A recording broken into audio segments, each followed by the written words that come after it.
உலகத்தில் சீக்கிரமா பணக்காரராக வேண்டுமா? அதற்கு என்ன வழி என்று நீங்களே யோசிச்சு பார்த்திருக்கலாம். பிசினஸ் பண்ணலாமா, வேலைக்கு போகலாமா, பங்கு சந்தையில் பணம் போடலாமா, இடம் வாங்கலாமா, இல்லையெனில் ஆன்லைனில் சம்பாதிக்கலாமா என்றெல்லாம் பல யோசனைகள் உங்களுக்குள் வந்திருக்கும். இந்த கேள்விகளுக்கு மிக தெளிவான பதிலை நமக்கு கொடுத்திருக்கிறார் நவல் ரவிகாந்த். ஏழ்மையிலிருந்து எழுந்து வெற்றியை அடைந்த ஒருவர். பணம் சம்பாதிப்பது ஒரு கலை, அதை யாரும் கற்றுக்கொள்ளலாம் என்று அவர் சொல்கிறார். உதாரணமாக, ஒரு பாதையை தெரிந்து ஒருவர் பயணித்தால் அவர் விரைவில் செல்வார்.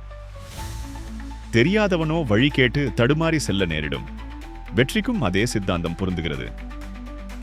நவல் சொல்வது, என் பணத்தையும் எடுத்துட்டு என்னை ஒரு ஆங்கில நாட்டில் விட்டாலும் 5-10 வருடங்களுக்குள் நான் மீண்டும் இப்போ இருக்கிற இடத்துக்கு வந்துடுவேன். ஏனெனில் அவருக்கு வெற்றி பாதை தெரியும். அவருடைய வாழ்க்கை பயணம் மிகவும் பிடிக்கத்தக்கது. 1976 டெல்லியில் பிறந்த நவல் ரவிகாந்த் சிறுவயதில் மிகவும் ஏழ்மையாகவே வளர்ந்தார். அம்மாவின் அன்போடுதான் அவர் வளர்ந்தார்.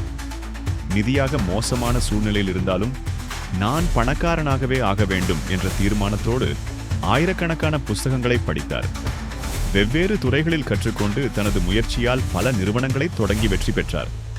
அவர் சொல்வது, வேலை செய்து மட்டும் பணக்காரர் ஆக முடியாது. வேலை என்பது உங்கள் நேரத்தை விற்று பணம் சம்பாதிப்பது. ஆனால் பணக்காரர்கள் நேரத்தை இல்லாமல் பணத்தை சம்பாதிக்கிறார்கள்.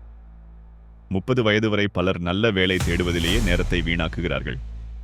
வேலை என்பது உங்களை பணக்காரனாக்குவதில்லை, அது உங்கள் கனவுகளை அடைய உதவுவதில்லை. எனவே அந்த எலி பந்தயத்திலிருந்து வெளியே வர வேண்டும். நீங்கள் செய்ய வேண்டியது, உங்களிடம் சிறிய அளவில் கூட சேமிப்பு இருந்தால் அதில் சிறிய வியாபாரம் அல்லது பிசினஸ் ஆரம்பிக்க வேண்டும். அது சின்னதாக இருந்தாலும் பரவாயில்லை. அந்த தொழிலை நீங்கள் நன்கு புரிந்து கொண்டு சந்தை, வாடிக்கையாளர், விலை, செலவு, லாபம் போன்றவற்றை கவனமாக ஆராய வேண்டும். ஆரம்பத்தில் பயமாக இருக்கலாம், ஆனால் பயம் வந்தாலே நாம் சிந்தித்து செயல்படுகிறோம். அதனால் பயந்தாலும் திட்டமிட்டு நடக்க வேண்டும். புது பிசினஸ்கள் தோல்வியடையும் சாத்தியங்கள் அதிகம். ஆனால் அதனால் பயந்துவிடக்கூடாது.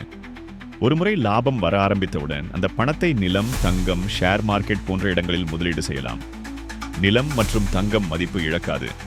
அவை நீண்டகால முதலீடுகளுக்கு பாதுகாப்பானவை. நெப்போலியன் சொன்னது போல, உண்மையான ஹீரோ என்பது கஷ்ட நேரத்தில் தன்னம்பிக்கையுடன் நிற்பவன். நீங்கள் தங்கத்தட்டில் பிறக்கவில்லை என்றால் என்ன? தங்க வாழ்க்கையை நீங்கள் உருவாக்கலாம். இந்த கருத்துக்கள் உங்களுக்கு பயனுள்ளதாக இருந்தால் இந்த வீடியோவை லைக் செய்யுங்கள். உங்கள் கருத்துக்களை கமெண்டில் பகிருங்கள். உங்கள் வெற்றிக்காக வாழ்த்துக்கள்.